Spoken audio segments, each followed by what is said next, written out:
third world farmer goes through feast and famine every year. For about 3 months of the year, they're broke, and it's very hard for them to find enough food. The treadle pump, for example, has been around there for years.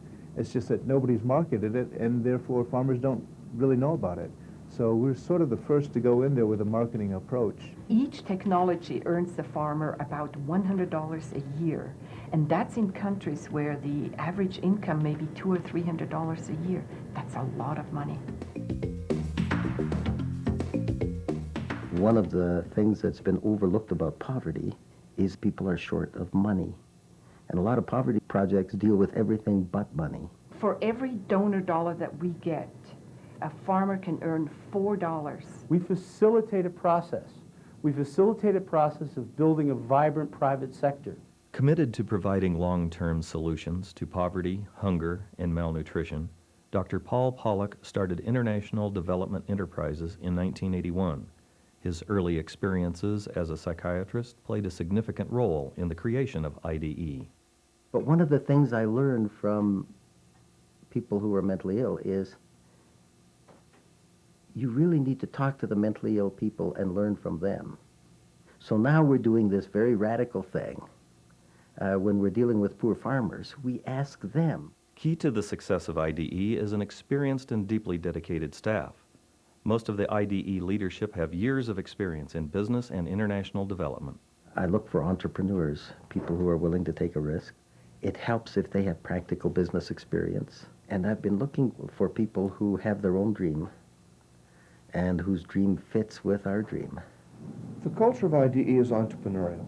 What business brings to the equation is that if we don't get this done, this might not succeed.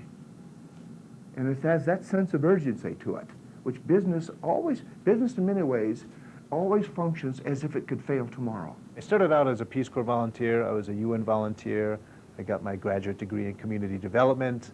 I was working with the World Food Program in Sudan and briefly with UNDP in New York. As part of that relief mode, you're moving very quickly and you're saving lives, but you're not dealing with the core problems. And I think that's something that iDE does. Now, I'm all in favor of literacy classes and health centers and schools and all sorts of other social projects that help people in the third world.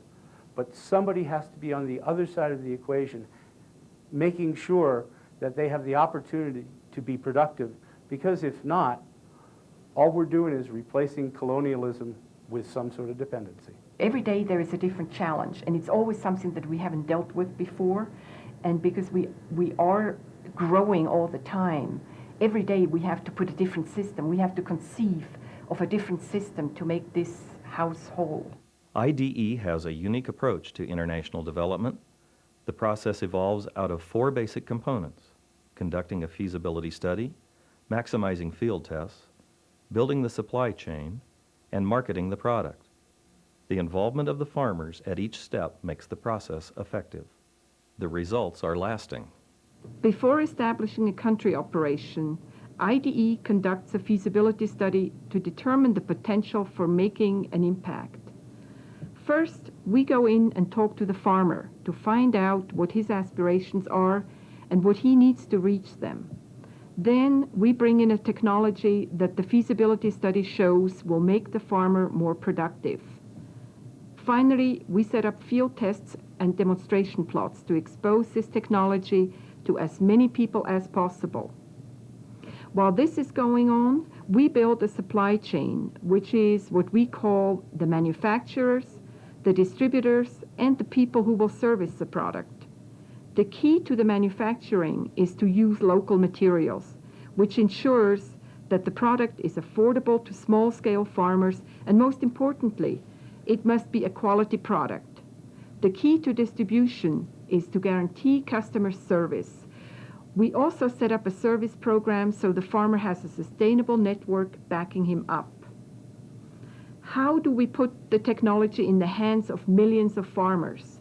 Marketing. We do anything and everything to reach the farmers because this is what creates a demand. We use skits, plays, puppet shows, songs, parades, anything we can to market our technologies. What we end up with is a quality product that the farmers have helped to develop. So far, these technologies have generated significant increases in the farmers' incomes. The system is sustainable because everyone in the supply chain is also making a profit. Since 1985, iDE has put over 1.3 million low-cost tools in the hands of small-scale farmers, and now also functions as a consultant to the UN and other aid organizations. iDE programs continue to expand throughout the world.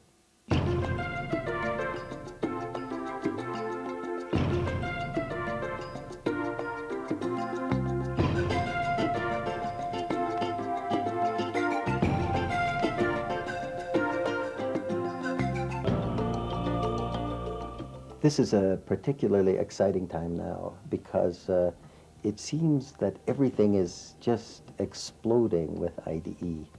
The ideas that we've had about water-saving irrigation, there's such a huge need for this. We look for technologies that will help at least 1 million people and that might have an impact of something in the range of $1 billion. iDE provides an opportunity for the donor to show that you can get in, you can get out, and you leave something permanent behind, so that we move from aid to trade.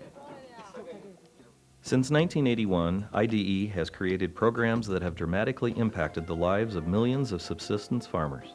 Today, iDE needs your help to sustain and expand income-earning opportunities among the world's poorest people in Asia, Africa, and the Caribbean.